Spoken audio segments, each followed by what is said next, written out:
भारत और पाकिस्तान के बीच जारी विवाद में कई तरह की खबरें सामने आई। खबरों के साथ साथ जो खबर शायद काफ़ी लोग जिसका इंतज़ार कर रहे थे कि कब शांति वापस से यहाँ पर स्थापित हो, सीज़ फायर हो और उसके बाद दोनों देश जो हैं वापस अमन चैन के साथ आगे बढ़े। तो वहीं सरहदी ज़िलों की अगर हम बात करें तो यहाँ के लोग कहीं ना कहीं डरे हुए थे, क्योंकि पहले के दौरान भी कहीं देखा था कि किस तरीके से लोगों का जनजीवन अस्त व्यस्त हुआ था। पर अब इस बार अगर युद्ध होता है, क्या स्थिति होगी, आपसे जानना चाहूँगी, आपकी उम्र भी जानना चाहूँगी, ये भी जानना चाहूँगी क्या 71 का युद्ध आपने देखा था? हाँ, 71 का और 65 दोनों युद्ध देखे थे मैंने। दोनों देखे थे, 65 और 71 का। तब आपकी उम्र कितनी थी लगभग? मैं 65 में फर्स्ट क्लास में पढ़ता था और 71 में 6 में था। 6 में थे। उस समय तो थोड़ा भय ज़्यादा था कि गांव में फौज आ गई थी और लोग हमारे लेडीज़ वगैरह को एडजस्ट कर दिया था, कहीं खेतों में किया था या किसी ज़िले में रिश्तेदार थे, जालोर ज़िले में चले गए थे।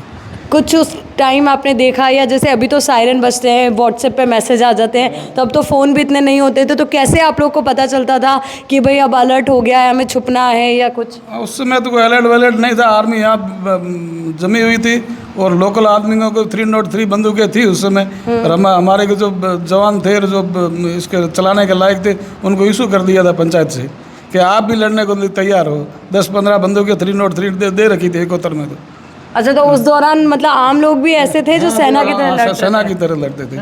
उनको 303 बंदूकें थी उस समय, 303 थी। अब तो एटम बम का जमाना आ गया।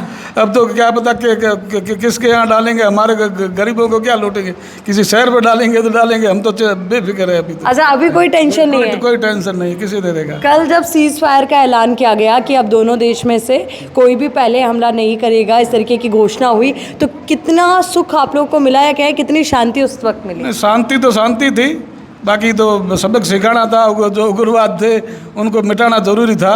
अब कितने मिटे क्या नहीं मिटे वो तो मोदी जाने, उनका काम जाने। बाकी युद्ध तो पाकिस्तान तो हम चाहते यही थे कि पाकिस्तान उग्रवाद का खत्म हो, पाकिस्तान की जो आतंकवादी घटनाएं उन पर अंकुश लगे। जी जी। और अब आपसे ये भी जानना चाहूँगी, क्योंकि देखिए इन्होंने तो युद्ध देखा और ये भी जानकारी दी कि किस तरीके के हालात उस दौर में बने हुए थे, और उस टाइम सबसे बड़ी दिक्कत थी नेटवर्क नहीं था। आज मोबाइल फ़ोन का ज़माना है, सारी चीज़ें आप लोगों के पास मैसेज आ जाते हैं। आप बताइए, युवा होने के नाते आपके मन में क्या भाव था, क्योंकि हम तो पहली बार ऐसे युद्ध की स्थिति देख रहे हैं? ऐसा डर का तो कोई भय था नहीं, क्योंकि इंडियन आर्मी बहुत मजबूत है, हमारी सेना बहुत मजबूत है। भय का तो कोई सवाल ही पैदा नहीं होता। ठीक है, अपने थोड़ा सावचेत रहना ज़रूरी है, क्योंकि ऊपर से ड्रोन की जो गतिविधियाँ देखी जाए, सरकार के नियमों का पालन करना चाहिए। बाकी भय का तो 1% ही कोई सवाल ही पैदा नहीं होता।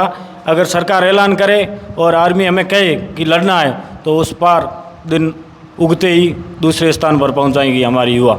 इतने जोशीले, इतने जोशीले, और ये वो धरा है जहाँ पर हमेशा दुश्मनों को धूल चटाई गई।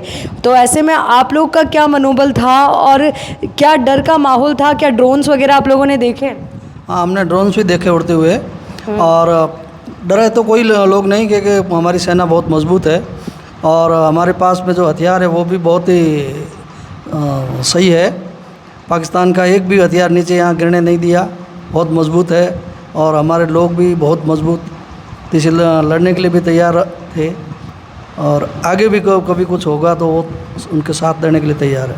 क्या गांव में इस तरीके का माहौल आपने देखा? जब लाइट बंद करने के लिए कहा गया, ब्लैकआउट के लिए कहा गया, आप सबने लाइट बंद की? लाइट बंद की हमने, सबने की। सबने की? पूरे गांव ने पूरा सहयोग दिया? पूरा सहयोग दिया। सायरन क्या यहाँ पर भी बजे थे? हाँ, सायरन बजे थे। और कुछ क्या आप लोगों ने राशन पानी की व्यवस्था की थी क्या, कि भाई अगर मान लो युद्ध हो गया तो हम लोग अपनी तैयारी करें? तो ऐसी व्यवस्था तो नहीं की, पर कर लेते अगर ज़्यादा लंबा चलता। तो अब जब सीज फायर का ऐलान हुआ तो क्या प्रतिक्रिया आपकी? ठीक होगा, देखो कैसे होगा। शांति हो गई, सब आराम से अपने अपने घरों में बैठे हैं। आप भी यही चाहते थे कि शांति रहे? शांति होनी। आप में से कोई जिनका कोई रिश्तेदार उस और हो? नहीं, हमारा पाकिस्तान में तो कोई रिश्तेदारी नहीं है। हमारे जो रिश्तेदार थे वो 71 के युद्ध में सब यहाँ हिंदुस्तान में आ गए हैं। फिर भी युद्ध तो युद्ध होता है, मन में भय तो होता है, लेकिन सीज फायर हो गया। सीज फायर होने से हमने राहत महसूस की है, ताकि खून खराबा ज़्यादा नहीं हो। लेकिन आतंकवाद को तो समाप्त करना है, और इसके आतंकवाद के लिए भारत सरकार ने, हमारी फ़ौज ने पाकिस्तान के अंदर जो उनकी एयर स्पेस में हवाई अड्डे तबाह किए, वो बहुत अच्छा काम किया और होना भी चाहिए, ताकि आतंकवाद को जड़ से मिटाया जा सके। बिल्कुल, बहुत सही बात आपने की कि आतंकवाद को जड़ से मिटाया जाना चाहिए। एक टीचर आप रहे हैं, ऐसे में आपसे भी मेरा एक सवाल रहेगा कि जब यहाँ पर कहा गया स्कूलों की छुट्टियाँ कर दी गई है, कई जो एनसीसी एनएसएस के बच्चे हैं उनको ये शिक्षा दी गई कि आपको हर मुसीबत के लिए तैयार रहना है, तो आपने कहीं ना कहीं भले ही रिटायर्ड हो गए हों पर वो कोशिश, वो जज्बा आप में भी रहा होगा। जी, यहाँ भी काफ़ी है वो युवा है वो तैयार हो गए थे, उसमें अपना नाम दर्ज करवा रहे थे कि हम सेना के साथ में लड़ेंगे और भारत के पक्ष में जैसी भी हमारी सेवा है उस देने के लिए हम तैयार हैं। और यहाँ वो मरने से नहीं डरते हैं, वो बताते हैं कि पहले भी मरना है बाद में मरना, तो मरने से क्या डरना।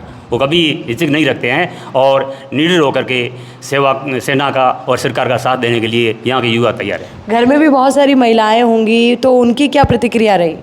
महिलाएँ उनको क्या है थोड़ी समझाइश करनी पड़ती है। वैसे तो बाकी महिला भी यहाँ की पुरुषों के साथ जुड़ी हुई, तो उनके के अंदर भी वैसा बुलंद हौसला है, फिर भी उनको थोड़े क्या है कि थोड़ी सांत्वना या फिर जैसी स्थिति उनको थोड़ा माहौल बना करके रखना पड़ता है सकारात्मक, तब जा करके वो थोड़ी सेट होती, नहीं तो उनके अंदर थोड़ा भय ज़्यादा होता है, ज़्यादा भय रहता है। तो वो समझाइश की आपने बताया, उसके बाद वो सब नॉर्मल थे।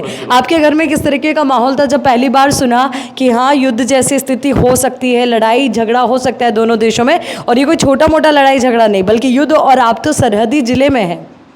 माहौल नॉर्मली था, वैसे इतना भयानक नहीं था, क्योंकि वैसे भी आजकल जो मैसेज वगैरह आते थे उसके प्रोटोकॉल के अकॉर्डिंग सही मैसेज आ रहे थे, और कैसे भी अगर हमको सुरक्षित रहना है, कैसे ऊपर आगे देखना है, वो सब सही था। बाकी सैन्य यहाँ आ चुकी थी और बाकी इतना भय कोई था नहीं। वैसे तो अभी हमारी सेना पूरी तरीके से मजबूत है, तैयार है। 70 बिलियन का हमारा पूरा बजट है, एक बड़ा बजट है पाकिस्तान के मुकाबले तो बहुत ज़्यादा। पर जैसे कि अभी काका जी ने बताया कि उनके टाइम आम आदमियों को पिस्तौल दे दी गई, गन्स दे दी गई कि आपको अगर लड़ना पड़े तो लड़ने को तैयार रहिएगा। तो क्या यहाँ के युवाओं में आपने वो जोश देखा? पहले के टाइम में पिस्तौल वगैरह होती थी तो वहाँ पर युवा उस टाइम ट्रेन होते थे। इस टाइम में अभी पिस्तौल वगैरह लाइसेंस के अकॉर्डिंग होती है, तो वैसे नहीं, अगर ऐसी स्थिति आती है कि आप लोगों को कहा जाता है कि अब हाँ मातृभूमि के लिए लड़ना है, हाँ, तो उनके सपोर्ट के लिए हम हमेशा सर्वोपरि रहते। चलिए, तो देखिए तमाम वो देशभक्त जो हमारे साथ हैं, और कहीं ना कहीं आप यहाँ की माटी की सौगंधी कह लीजिए, सुगंधी कह लीजिए, कि हर जो व्यक्ति यहाँ पे पैदा होता है उसके अंदर एक जोश, एक जज्बा बचपन से होता है। यही वजह कि यहाँ के जवान हो या फिर वृद्ध, हर कोई मातृभूमि के लिए लड़ने को तत्पर है, तैयार है, और हर मुसीबत का डट कर सामने को करने को तैयार है।